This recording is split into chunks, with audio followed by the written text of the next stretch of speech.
দেশে কৃষির যে নীরব বিপ্লব তাতে নারী শ্রমিকরা অন্যতম চালিকা শক্তি। প্রাত্যহিক গৃহস্থালির কাজের সাথে কৃষিকাজে তাদের অংশগ্রহণ বাড়ছে দিন দিন, কিন্তু মাঠে অপরিহার্য হলেও রাষ্ট্রীয় নথিপত্রে উপেক্ষিত তারা। উপকূলীয় জেলা পটুয়াখালীর প্রত্যন্ত অঞ্চল রাঙ্গাবালী। নদী ভাঙন, প্রাকৃতিক দুর্যোগ আর অনিশ্চিত ভবিষ্যতের মোকাবিলায় এখানকার নারীদের লড়াইয়ের গল্পটা আরও বেশি চ্যালেঞ্জের। এখানকার নারী কৃষক, কুলসুম, শিল্পী কিংবা সাকুরিদের মতো হাজারো নারী নিত্যদিন লড়াই করছেন ফসল উৎপাদনে। বৈরী প্রকৃতি কিংবা সামাজিক নানা বাধা কোনোটি দমাতে পারেনি তাদের। আমার একটা নিজে অভিজ্ঞতা, নিজে আইডিয়া দিয়ে মনে করেন আমি হাঁস মুরগি পালন করছি, অল্প কিছু জমিন আছে, হ্যাঁ দেখেছি মনে করেন সবজি চাষ করছি বা এই মরিচ করছি, ডাল করছি। মানুষের কথা তো কিছু আসা যায় না, আমার দামি খাইতে খাই, মানুষের তো আমারই করবো না, করুক, আমার খাডাই আমি খামইকে দেয়া। মেয়েদের কোনো মূল্য নাই, মানে কাজ করতেই থাকো, তারপর আবার স্বামীদের সাথেও পাশাপাশি থাকতে হয়, নাহলে তো একা তো কুলোই উঠতে পারে না। পরিসংখ্যান বলছে সার্বিক কৃষির ২১টি কাজের মধ্যে নারীরা করে থাকেন ১৭টি। তবুও কৃষি ও এর উপখাতে ভূমিকা রাখা নারী শ্রমিকদের শ্রম অনেকটাই অদৃশ্যই থেকে যায়।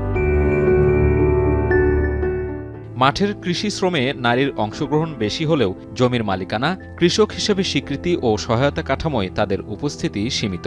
বিশ্বব্যাংকের তথ্যে দেশে মাত্র ১৩% নারী একক বা যৌথভাবে কৃষি জমির মালিক। বর্তমান যুগে অনেক নারীর এই নির্যাতনের শিকার। পুরুষ মহিলা সমান সমানই খাটতে পারে, সমান সমানই টাকা কামাই করা যায়। চ্যালেঞ্জ দিয়ে না করলে কি খাওয়া যাবে, তখন হিসাব করছি যে এটা তো আমার করতেই হবে। 2 টাকা খরচা করি, 3 টাকা তো আয়ের জন্যই করি। বৈষম্য আর অবহেলায় এগিয়ে চলা নারী কৃষকের পথ চলা মসৃণ করতে কাজ করছে কমিউনিটি ভিত্তিক জলবায়ু সহনশীলতা ও নারীর ক্ষমতায়ন কর্মসূচি প্রকল্প। নারী কৃষকদের সহায়তা প্রদানের লক্ষ্যে সুইডেন দূতাবাসের সহায়তায় বেসরকারি উন্নয়ন সংস্থা মানুষের জন্য ফাউন্ডেশন কৃষি বিষয়ক প্রশিক্ষণ, জলবায়ু সহনশীল সবজি উৎপাদন সহ নানা পরামর্শ দিচ্ছে। আর কারিগরি তত্ত্বাবধানে প্রকল্পটি বাস্তবায়ন করছে ভিলেজ এডুকেশন রিসোর্স সেন্টার ভার্ক, যাদের হাত ধরে বদলে যেতে শুরু করেছে নারী কৃষকদের ভাগ্য।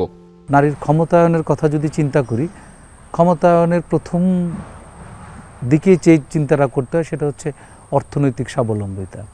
এটা হলে পরে নারীতে তার সম্মানটা বাড়ে, তার অবস্থানটা আরও শক্ত হয়।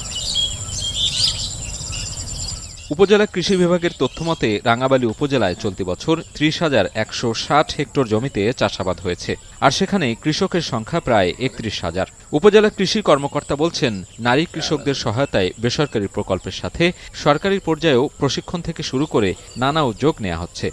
আমাদের কৃষি বিভাগ এবং কৃষি মন্ত্রণালয়, সরকার যে কোনো গ্রুপ করুক, গ্রুপে 30% মহিলা রাখার অগ্রাধিকার দিছে।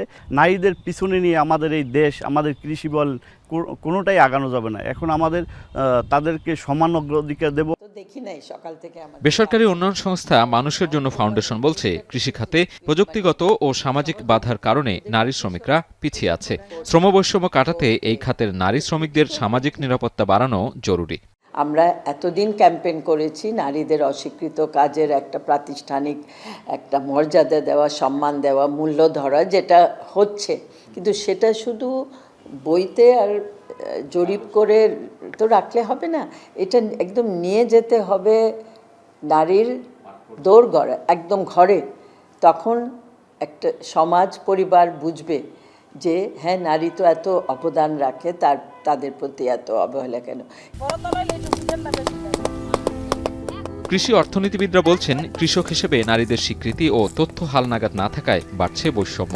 জাতীয় অর্থনীতিতে নারীদের অগ্রাধিকার দেওয়ার পাশাপাশি কৃষক কার্ডের সুবিধার আওতা বাড়ানোর তাগিদ তাদের।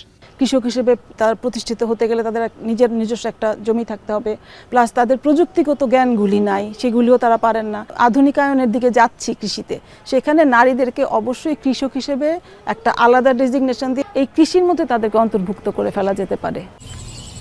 নারী কৃষকের শ্রমের ওপর ভিত্তি করে সচল হবে অর্থনীতির চাকা। তাই প্রয়োজন প্রথা ভেঙে নারী শ্রমিকদের কৃষক হিসেবে রাষ্ট্রীয় স্বীকৃতি ও শ্রমের প্রকৃত মূল্য নিশ্চিত করা। নানা দুর্যোগ আর জলবায়ু পরিবর্তনের অভিঘাত মোকাবেলা করে উপকূলীয় অঞ্চলের খাদ্য নিরাপত্তায় শ্রম দিয়ে যাচ্ছে এখানকার নারী শ্রমিকরা। তবে তার বিপরীতে স্বীকৃতি মিলছে খুবই কম। কৃষিক্ষেত্রে লিঙ্গ বৈষম্যের যে অকাট্য বাস্তবতা তার বিপরীতে লড়াই করে এই নারীদের কবে মিলবে স্বীকৃতি, আর কবেই বা তাদের মতামত নীতি নির্ধারণী পর্যায়ে পৌঁছাবে, সেই অপেক্ষায় দেশের হাজারো নারী কৃষক। পটুয়াখালীর রাঙাবালি থেকে সাজিদ আরাফাত, এখন।